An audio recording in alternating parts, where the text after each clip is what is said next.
सध्या बाहेरचं वातावरण खूप खराब आहे, त्यामुळे माझी मुलं 2 दिवस झाले आजारी आहेत.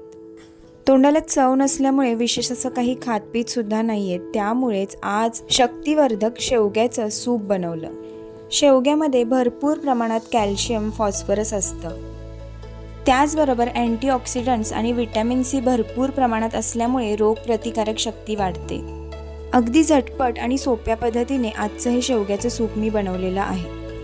त्यासाठी शेवगा हळद आणि मीठ घालून कुकरला शिजवून घेतला. शेवगा शिजवून झाल्यानंतर मिक्सरला बारीक करून घेऊन तो गाळून घेतला. त्यानंतर कढईमध्ये तूप घालून हिंग आणि जिऱ्याची फोडणी दिली. तयार शेवग्याचं मिश्रण याच्यामध्ये घातलं, थोडीशी मिरपूड घातली आणि छान अशी उकळी येऊन दिली.